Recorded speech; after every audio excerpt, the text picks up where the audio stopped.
Hey guys, it's Study Frame, and today we're going to be talking about why DPS will always be the most popular role. But before I say my reasons, what reasons do you think for the disparity between tank, DPS, and healer? Drop that in the comments below. But anyway, here are my reasons why. In any game, whether it be MMO or FPS or MOBA, the DPS role will always dominate. First of all, the psychology. People come from games like Call of Duty and Battlefield, where killing people is the main objective. You know, dealing damage is the main objective.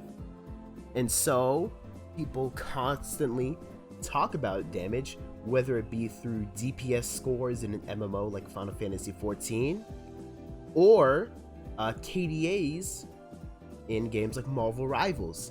League of Legends even has a K-pop group called Kills Deaths Assist.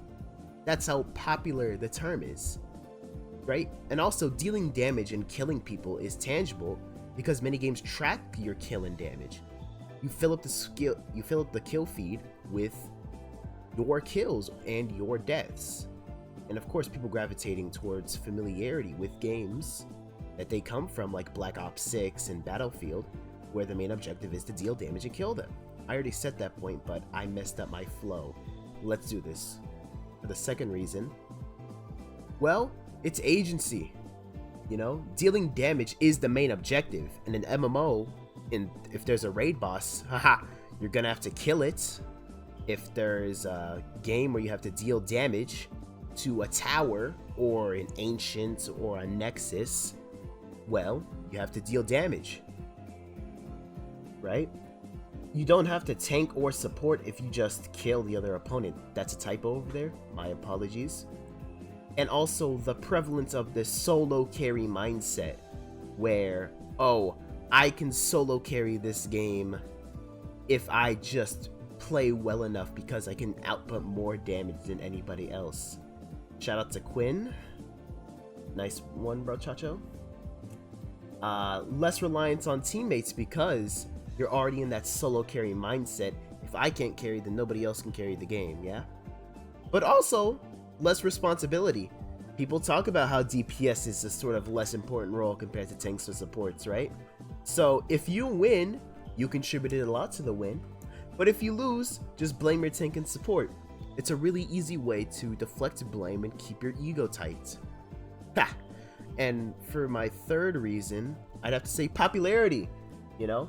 Most rosters, I took the roster from Marvel Rivals, is DPS. A very significant amount of DPS, actually. There's simply more ways to do DPS. You could be a ranger, you could be melee and do DPS. You can shoot a bow or a gunner and do DPS. You can cast spells and do DPS. You see what I'm talking about here, guys? There's just more ways to play DPS, which means there's going to be more DPS characters. Not to mention, once again, the familiarity thing. People gravitate towards DPS characters.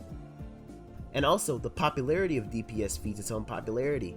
Going to the MOBA side of things, you know, we have players like Faker and players like Miracle.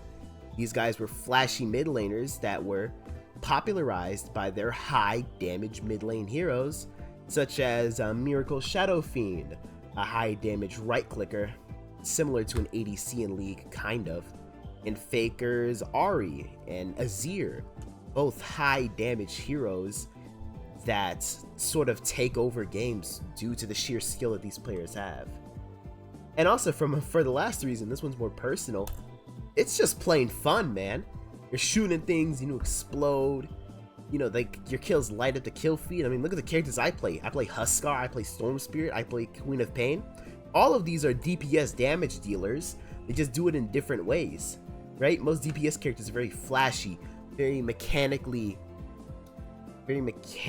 up there in terms of execution requirements. It's just a grand old time learning and playing DPS characters, yeah? And that's why I think that the DPS role will always be the most popular role in a hero shooter, a MOBA, an MMO, or anything else. Alright, we're good. Talk to you later. Like, comment, subscribe.